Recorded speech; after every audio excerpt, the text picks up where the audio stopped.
Olá, pessoal, tudo bem com vocês? Vamos continuar aqui a nossa aula sobre urbanização, tá? Sobre situação urbana, ok? Bom, eu vou retomar de onde eu parei no último vídeo e a gente falava então da questão da precarização da zona urbana, né?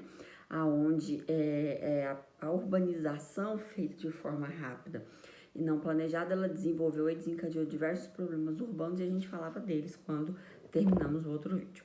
Bom, no Brasil, vamos falar um pouquinho do Brasil. O Brasil, como país emergente, ele passou por esse processo de industrialização tardia e por isso de urbanização também tardia, rápida, né, e não planejada. Então a gente convive diretamente com todos esses problemas urbanos e eu já citei no vídeo anterior. Bom, a gente tem uma situação muito desigual no nosso país. É um país de grandes extensões territoriais, de níveis de desenvolvimento muito variado. Então a gente consegue verificar e vivenciar nele diferentes experiências, né? E quando a gente pega em termos de urbanização, as regiões menos urbanizadas do país são a Nordeste e a Norte.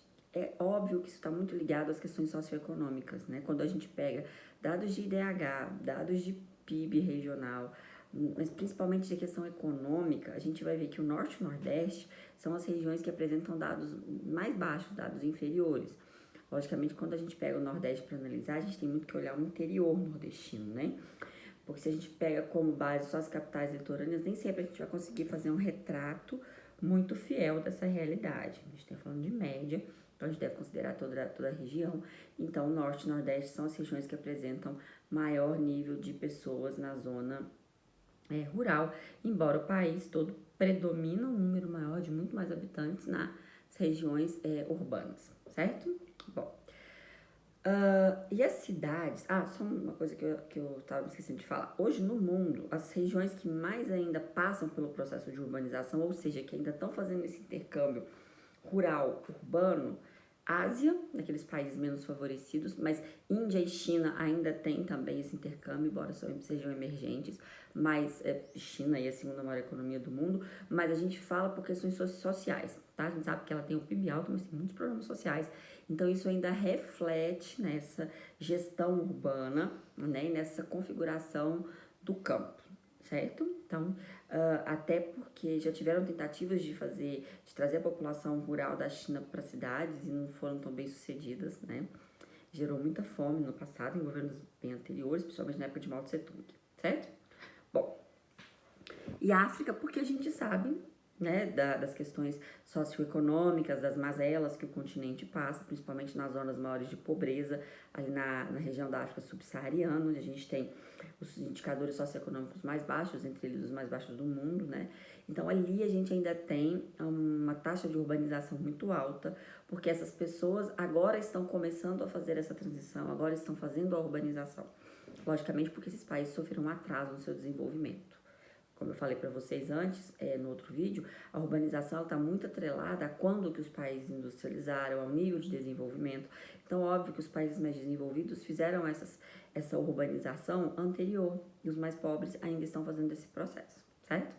Embora o mundo seja predominantemente urbano, ok? Bom, agora a gente vai fazer algumas classificações de cidade, certo? Primeira classificação, sítio urbano. Sítio vem de território, vem de terreno, vem de localização. Como é o meu terreno? Está associado geralmente à topografia, ao relevo das regiões, certo? Então, por exemplo, sítio urbano é a base física, é o terreno, aonde determinada cidade está instalada, ok? Então, o sítio urbano é a base, o terreno, aonde determinadas localidades, determinadas cidades estão instaladas. Por exemplo, se a gente falar Santos, a cidade de Santos, ela está localizada num porto, ok? Certo? É a função dela. Mas como que é a topografia dela? É uma planície, ela está no litoral. Então, uma cidade planície, tá vendo? Manaus. Manaus também está numa planície, as margens do rio Amazonas. Então, uma cidade planície. Petrópolis. Petrópolis é o quê? Uma cidade serrana, certo? Então, as cidades, elas estão ligadas à topografia do seu terreno. Vocês já devem ter ouvido falar, o Planalto de Araxá, né? Associando a cidade à sua topografia, ao seu relevo, ok? Então, sítio urbano sempre relacionado com a topografia do local, tá? Então, cidades litorâneas geralmente sempre são planícies, e aí no interior a gente vai ter que ver se estão próximas ou não às serras, às regiões mais elevadas, tá? Pra gente falar se elas são serranas ou de planalto, ok? Bom, depois a gente tem a situação urbana. É a característica dela no espaço geográfico. Então, por exemplo, acabei de falar Santos. Santos é uma cidade de planície, sítio urbano. Mas Santos é uma cidade litorânea, certo? Situação urbana. Tá vendo? Uma cidade, ela tem mais de uma classificação. Então, Santos, o sítio dela é de planície, mas ela também é, qual que é a situação? Litorânea. Por quê? Porque ela tá no litoral, certo? Entendido? Então, tá ligado à sua formação. Ah, é igual fala assim, mas eu sou do interior, né? A gente chega na capital e fala assim, eu sou de uma cidade no interior. Tá ligado à minha condição, quer dizer, eu não moro nem numa grande metrópole, nem no litoral, tá ligado à minha condição. Eu estou no interior de um estado, tá? Depois, a função urbana. A função urbana, ela tem a ver com a principal atividade econômica que determinada cidade possui. Isso é muito tranquilo, tá? Rio de Janeiro. Qual que é a principal função urbana do Rio de Janeiro? Cidade turística. Qual que é a principal função urbana de Ouro Preto, em Minas Gerais? Cidade turística. Qual que é a principal função urbana, por exemplo, de Aparecida do Norte? Função religiosa. A principal função urbana de São Paulo? Cidade industrial. Certo? Então, a cidade, a função urbana dela está ligada com a principal vocação econômica que ela tem, certo? A principal vocação. Eu falo para vocês, Araxá, né? Talvez seja uma cidade turística, para mim ela é mais uma cidade da mineração, né? Uma cidade ligada à mineração, porque a nossa renda está muito ligada a essas questões de mineração, serviço terciário, mas muito ligado com a mineração, certo? Então, a função urbana tem a ver com o tipo de vocação econômica que uma determinada cidade possui, ok? Beleza. Só que essas cidades todas, elas são distribuídas com uma hierarquia, certo? Sendo uma acima da outra em termos de influência. Então, a gente sabe que tem cidades que são muito conhecidas, tem cidades que são quase desconhecidas. E por quê? Porque elas não têm atributos que chamam as pessoas ou que façam a ser reconhecida, certo? E essa escala de influência, então, a gente vai chamar de hierarquia urbana, ok? Então, a hierarquia urbana é a influência entre as cidades. As cidades pequenas são sempre influenciadas pelas cidades maiores, tá certo? E a gente vai colocar isso numa tabela, a gente vai colocar isso numa escala, tá? Primeira coisa que a gente tem, quando a gente vai construir tipo uma pirâmide, então imagina na cabeça de vocês. A gente vai fazer uma listinha de cima para baixo, aonde a primeira que a gente vai colocar é a mais poderosa, tá?